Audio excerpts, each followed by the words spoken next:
So, Allison, what kind of family did you grow up in? I grew up in a single parent household with my father. And how did your family situation impact your upbringing? We faced challenges, but my father taught me the value of hard work. Hmm, alright. What about you? Do you have a family? Well, I'm not sure how relevant this is to the position I'm applying to. I would appreciate it if you were more collaborative. Do you want this job or not? Well, I do have a child. I am a single mom myself, and I have resilience both personally and professionally. Tough for you. Don't individuals from background like yours lack the skills and connection to thrive in a competitive environment? Background shouldn't be a barrier to success. It instills determination. Well, in my experience, those from disadvantaged backgrounds struggle to fit into high pressure corporate environments. Can you handle the demands of this job? I am more than capable. My background taught me resilience and adaptability. Frankly, I have my doubts. People like you rarely succeed in competitive fields. Excuse me? You heard me. Your background is a liability, not an asset. We're looking for candidates with more advantageous circumstances. That's unfair and discriminatory. My background doesn't define my capabilities. It's just the reality. You should lower your expectations. The job isn't for someone like you. I won't let your prejudice discourage me. I have the skills and determination to succeed, regardless of my background. Suit yourself, but don't be surprised when you fail. My name is Allison, and at the age of 23, I found myself juggling the roles of a college senior, a single mother, and an ambitious woman in New York City. Life hadn't always been easy for me, especially after my ex boyfriend Tyler, who turned out nothing to be but a jerk, abandoned me as soon as he discovered I was pregnant.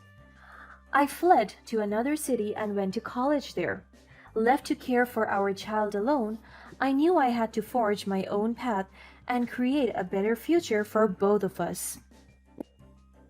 He had not talked to me for 2 years, but I'd figured I was better off without him. Growing up, I had always admired my father, a highly respected executive at a prestigious bank. His unwavering dedication and success in his career served as an endless inspiration for me. I yearned to follow his footsteps, prove my worth, and achieve similar accomplishments. As I was really close to graduating college, I became laser focused on the goal of securing a job at my father's renowned bank. However, I was determined not to take the easy way out by relying on his influence. I wanted to prove myself based on my own merit and abilities. As I prepared to step into the world of corporate finance, I knew the road ahead would be challenging, but armed with a fierce determination, I marched into the bank with confidence. I decided not to disclose my connection to my father to anyone in the office. I wanted to be judged on my own merit, not on the kind of favoritism. I was determined to display professionalism and dedication that caught the attention of the hiring managers. After weeks, I finally received something that really filled me with a mixture of excitement and hope. It was an invitation for a final job interview at my father's prestigious bank. The prospect of working at the same institution where my father had made his impact felt like an important validation of my hard work. On the day of the interview, I walked into the sleek office building with a sense of purpose. As I sat across from Mrs. Anderson, the interviewer, I couldn't help but notice her piercing gaze. Unexpectedly, she delved into the interview with a series of questions that went beyond my qualifications and experience, probing into my personal life. So, Allison, what kind of family did you grow up in? I grew up in a single parent household with my father. And how did your family situation impact your upbringing? We faced challenges, but my father taught me the value of hard work. Alright. What about you? Do you have a family? Despite feeling really uneasy about the intrusive nature of her questions, I wanted to answer respectfully. However, the turning point came when Mrs. Anderson didn't seem to notice my uneasiness and continued to direct the conversation in a way that bothered me deeply. Well, I'm not sure how relevant this is to the position I'm applying to. I'd appreciate it if you were more collaborative. Do you want this job or not? Well, I do have a child. I'm a single mom myself, and I have resilience both personally and professionally. Tough for you. Don't individuals from backgrounds like yours lack the skills and connections to thrive in a competitive environment? Background shouldn't be a barrier to success. It instills determination. Well, in my experience, those from disadvantaged backgrounds struggle to fit into high pressure corporate environments. Can you handle the demands of this job? I am more than capable. My background taught me resilience and adaptability.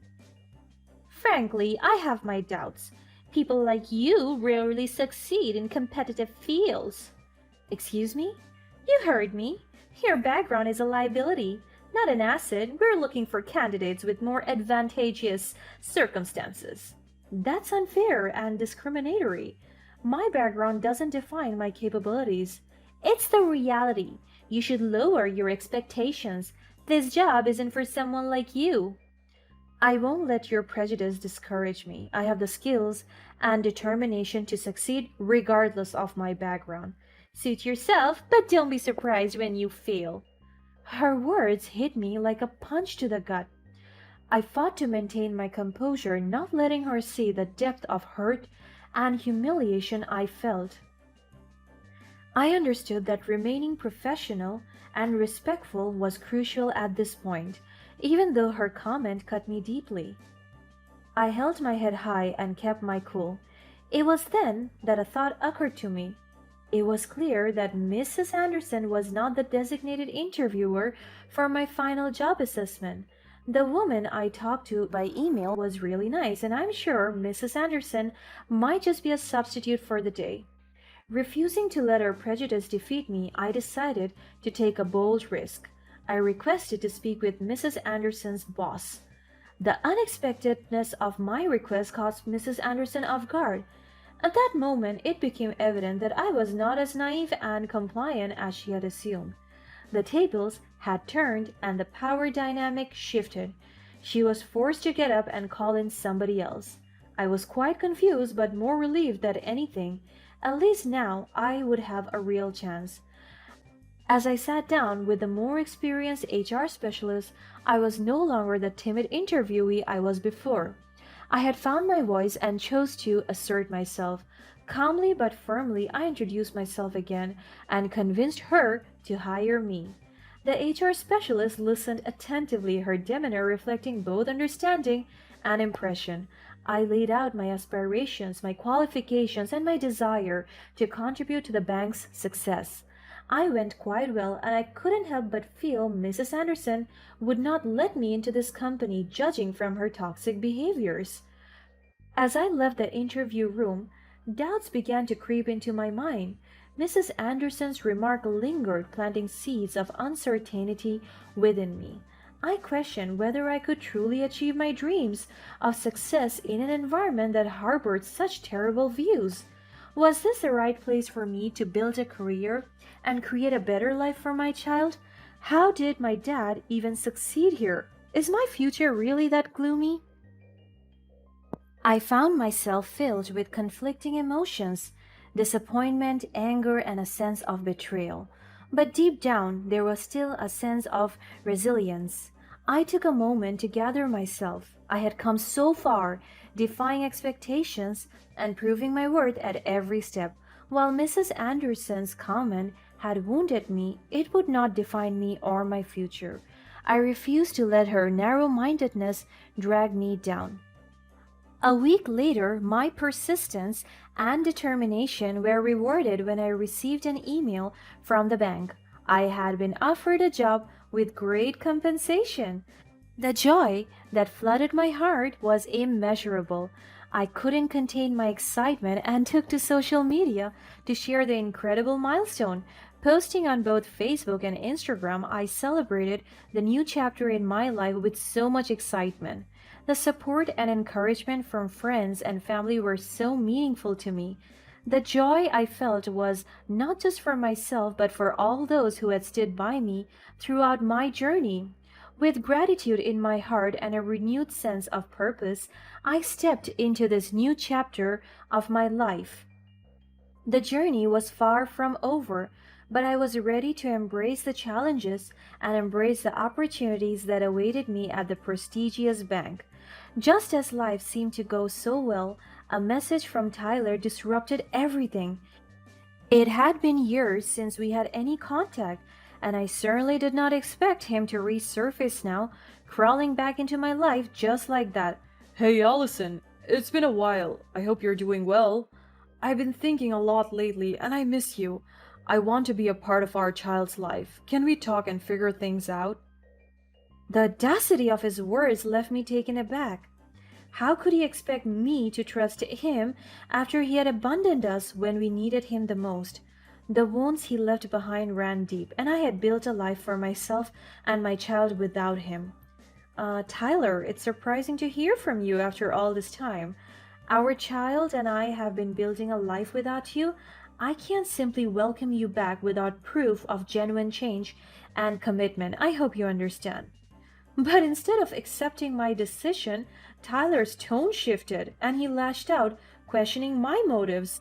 Why won't you give me a chance? Is it because you have a good job now? Do you think you're too good for me? Don't forget, we have a history together. I promise I've changed. Please, reconsider. Tyler, it's not about my job or any sense of superiority. It's about the trust you shattered when you left us behind. You can't expect me to forget the past so easily. I need more than words. For now, it's best if you respect my decision and give us the space we need. Fine, if that's how you feel.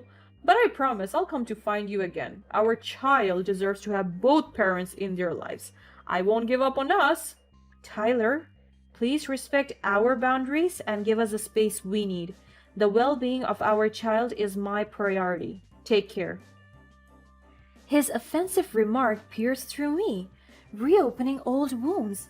I stood my ground, refusing to let his attempts at manipulation undermine the process I had made.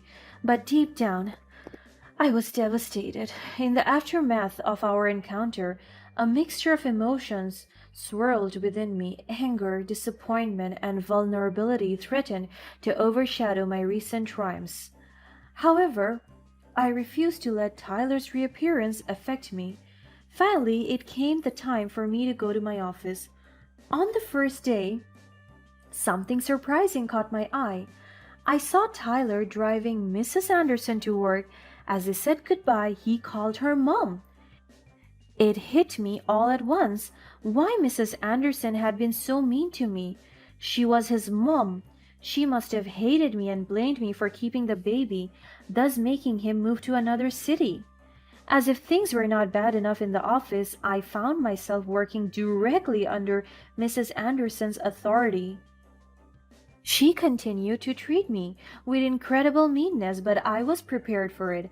I made sure to gather evidence of Mrs. Anderson's inappropriate behaviors.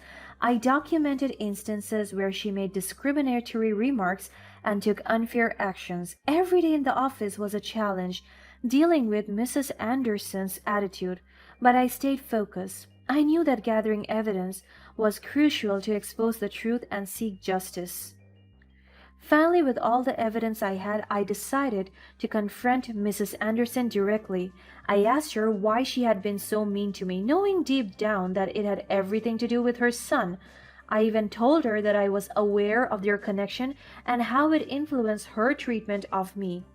In response, Mrs. Anderson was meaner than ever. "Oh, so you finally figured it out, did you? Yes, it's because of my son. I told him to leave you and I stand by that decision. You were never good enough for him, and you certainly aren't deserving of a place in this prestigious bank. You thought you could just waltz in here pretending to be someone important? Well, let me tell you something, Allison. You will always be the girl who got knocked up and couldn't keep a man. You're pathetic." With trembling hands, I dialed my dad's number. I had previously warned him about this, and I knew he was just a few steps behind those walls, waiting to come in to help.